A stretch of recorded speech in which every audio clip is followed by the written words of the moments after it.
Hello दोस्तों, तो कैसे हैं आप लोग। आई होप कि आप बहुत अच्छे होंगे। आपका बहुत बहुत स्वागत है हमारे यूट्यूब चैनल इंजीनियरिंग एक्सप्रेस पे। पिछले वीडियो में हमने सेंट्रोइड देखे थे, ये सब चीज़ें देखी थी। जैसे सेंट्रोइड हो गया, किसी प्लेट का सेंट्रोइड हो गया, किसी का मास हटा दे तो सेंट्रोइड क्या होगा। और अब तक हमने देख लिया है कि हमारे पास कोई मूवमेंट कैसे लगाते हैं, कंपोनेंट कैसे लेते हैं, कंपोनेंट का सम कैसे करते हैं, ये सब चीज़ें हमने देख लिया है। अब मैकेनिक्स में जो सबसे इम्पोर्टेंट टर्म आती है फ्रिक्शन। फ्रिक्शन के बारे में देखेंगे, तो चलिए करते हैं वीडियो की शुरुआत।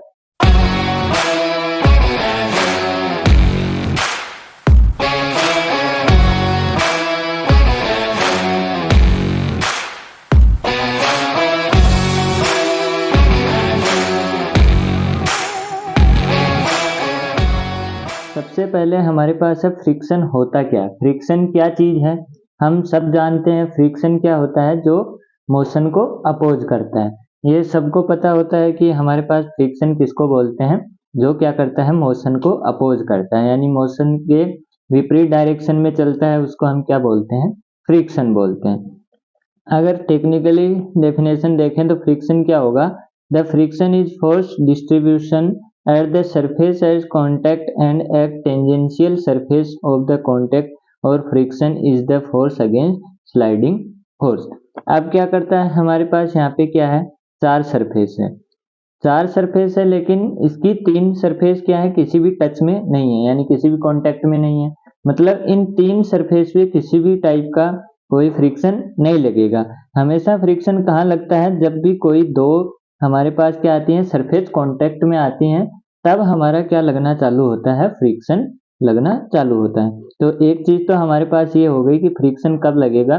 फ्रिक्शन हमेशा तभी लगेगा जब हमारा क्या होगा, कोई भी दो क्या होंगी, सरफेस कांटेक्ट में आएंगी, तब फ्रिक्शन चालू होगा। और फ्रिक्शन काम कैसे करता है, फ्रिक्शन काम करता है वो हमारे मोशन के अपोज करता है, यानी कि इस तरफ हमारा क्या लग रहा है, फोर्स लग रहा है, तो वो अपना फोर्स किधर लगाएगा, इसके विपरीत डायरेक्शन में, उल्टी डायरेक्शन में लगाएगा, तभी क्या हो पाता है, सब चीजें हो पाती हैं। अब जैसे हमारा पेन है, ये पेन चल पा रहा है, किस कारण चल पा रहा है, फ्रिक्शन। हम चल पाते हैं किस कारण, फ्रिक्शन के कारण।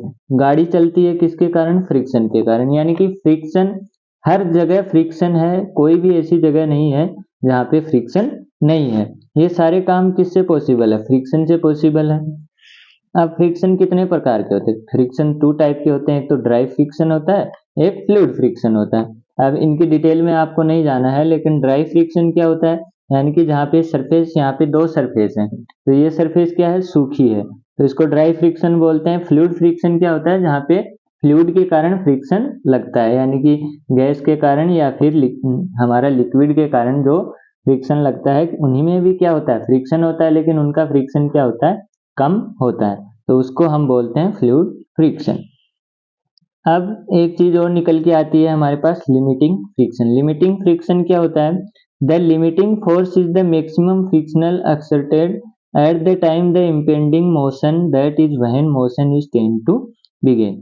ये क्या करता है, मोशन को तब तक रोके रखता है जब तक इसका पावर है, यानी कि एक लिमिट तक ये क्या करता है, मोशन को रोके रखता है। जैसे आप किसी चीज के धक्का लगा रहे हैं, अब जैसे ही आप उस चीज को धक्का लगा रहे हैं, वो चीज उसमें थोड़ा वजन है या फिर उसका क्या बोलते हैं, फ्रिक्शन ज्यादा है, तो फ्रिक्शन ज्यादा होगा तो आप हल्का फोर्स लगाएंगे तो वो वस्तु क्या होगी, वो खिसकेगी नहीं, यानी कि वो चीज हमारे पास क्या नहीं होगी, मूव नहीं होगी। लेकिन एक लिमिट से ज्यादा आप उसके ऊपर लगाएंगे फोर्स, तो वो क्या हो जाएगी, आगे खिसकने लगेगी। मतलब उसको कोई ऐसा फोर्स था जो उसको क्या कर रहा था, एक लिमिट टाइम तक रोक रहा था। उस लिमिट टाइम तक उसको कौन रोक रहा था, वो था लिमिटिंग फ्रिक्शन। तो आप उस चीज को क्या बोलेंगे, लिमिटिंग फ्रिक्शन, जो क्या करता है, एक टाइम तक मैक्सिमम जो अपना आउटपुट है वो देता है और मोशन को रोकने की कोशिश करता है। यहाँ पे आप देख सकते हैं ये लिमिटिंग फ्रिक्शन है, ये फोर्स है, और ये हमारे पास नॉर्मल फोर्स है। अब नॉर्मल रिएक्शन क्या होता है, normal reaction, the reaction which is taken to act perpendicular to the plane is called normal reaction. ये हम पहले काफी बार पढ़ चुके हैं, normal, normal force, normal force, हम चिल्ला चिल्ला के बोल रहे हैं। नॉर्मल फोर्स क्या होता है, हमेशा सरफेस के परपेंडिकुलर लगता है 90 डिग्री पे, चाहे सरफेस ऐसी है तो भी वो 90 पे लगेगा, किसी एंगल पे है तो भी वो हमेशा 90 पे लगता है। तो इसको हम क्या बोलते हैं, नॉर्मल फोर्स। नाम में ही लिखा हुआ है नॉर्मल, तो हमारे पास क्या होगा, नॉर्मल ही लगेगा। This is very important in the field of reactions as the force of friction is directly proportional to the normal friction. यानी कि फ्रिक्शन फोर्स हमारे पास किसके प्रोपोर्शनल होता है, नॉर्मल फोर्स के। और अगर प्रोपोर्शनलिटी साइन हटाएंगे तो एक कांस्टेंट आएगा म्यू, जो कोफिशिएंट ऑफ फ्रिक्शन कहलाता है। बेसिकली यही है हमारा क्या, कोफिशिएंट ऑफ फ्रिक्शन। ये किसके प्रोपोर्शनल होता है हमारे पास, फ्रिक्शन फोर्स। फ्रिक्शन फोर्स की बात कर रहा हूं, ना कि फ्रिक्शन की। फ्रिक्शन फोर्स क्या होता है, प्रोपोर्शनल टू नॉर्मल रिएक्शन। और कांस्टेंट आएगा, अगर इसको हटाएंगे प्रोपोर्शनलिटी साइन को, तो वो क्या होगा, कोफिशिएंट ऑफ फ्रिक्शन। अब हम आगे देखते हैं हमारा फ्रिक्शन क्या होता है, दो टाइप का, स्टैटिक फ्रिक्शन और डायनेमिक फ्रिक्शन। स्टैटिक फ्रिक्शन क्या होता है, it is friction experience by a body when it is at rest condition और when body tends to move. अब जैसे कि मैंने बताया लिमिटिंग फ्रिक्शन, वो क्या कर रहा था, वो बॉडी को रोक रहा था, कितने टाइम तक, एक लिमिट टाइम तक। अब बॉडी रुकी हुई थी लेकिन हम फोर्स लगा रहे थे, इसका मतलब वहां पे क्या लग रहा था, कुछ न कुछ फ्रिक्शन भी लग रहा था। अरे जैसे ये बॉडी थी, इस पे हम फोर्स लगा रहे थे, लेकिन ये फिर भी क्या थी, रुकी हुई थी, क्योंकि हम उस फ्रिक्शन से ज्यादा फोर्स नहीं लगा रहे थे। अब उस फ्रिक्शन से ज्यादा फोर्स नहीं लगा रहे थे, लेकिन हम फोर्स तो लग रहा था, फोर्स फिर भी लग रहा था, फ्रिक्शन भी लग रहा था, लेकिन बॉडी मूव नहीं हो रही थी। इसका मतलब बॉडी क्या थी, स्टैटिक थी।